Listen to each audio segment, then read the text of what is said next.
Good morning, dear children. I hope you all are safe. Children, this is the continuation of the chapter 3, Two Stories About Flying. In the previous video, we studied the explanation of his first flight by Liam O'Flaherty. In this video, we will discuss about the Black Aeroplane by Frederick Forsyth. So children, tell me, have you ever been in a situation where you did not know how to get out and suddenly from nowhere help just appeared?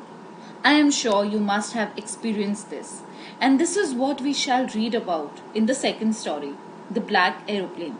But before we begin, children, always remember that you should never give up your hopes. We should always try to help ourselves no matter how bad the situation is. The same happens with our narrator as well.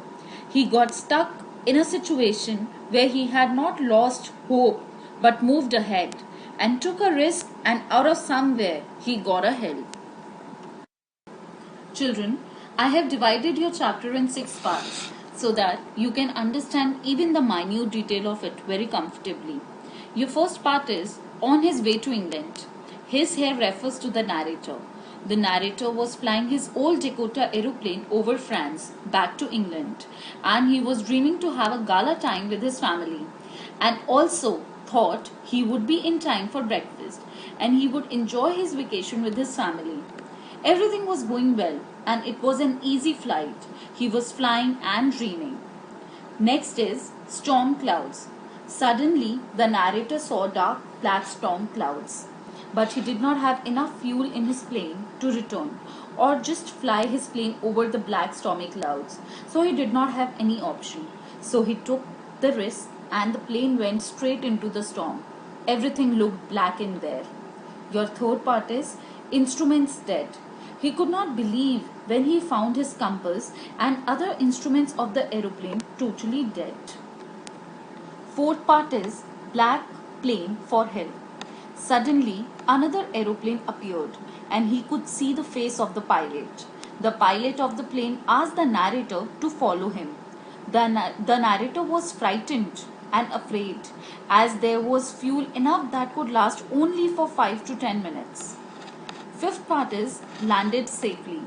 Suddenly, he came out of the clouds and saw a runway where he could land safely. He was really happy. Sixth part is the mystery about the black aeroplane. On landing safely, the pilot asked lady in control room about the other pilot, but she said that no other pilot except his Dakota was flying that night. The pilot of the black aeroplane remained an unsolved mystery.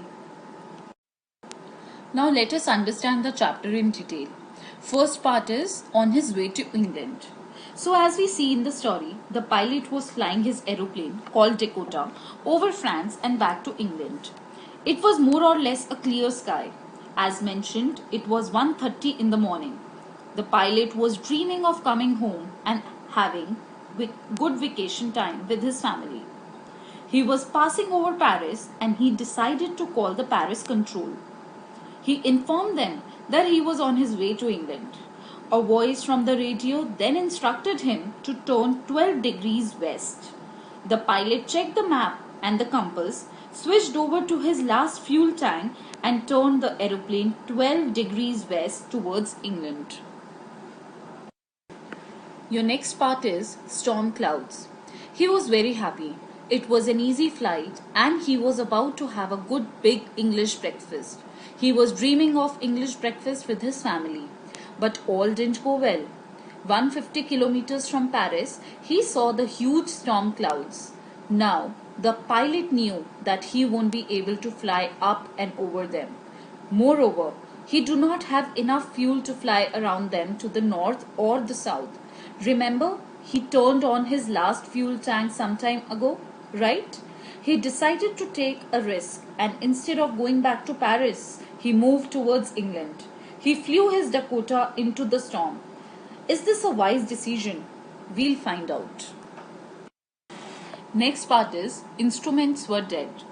As he flew inside the clouds, everything turned black. It was impossible to see anything outside the aeroplane. All the instruments, the compass, the radio, everything was dead. He did not know where to go. He was lost in the storm. He was in a very hopeless situation. Suddenly, the pilot saw another aeroplane without any lights. He saw the other pilot signaling him to follow. And yeah, he did so. He followed the other black aeroplane.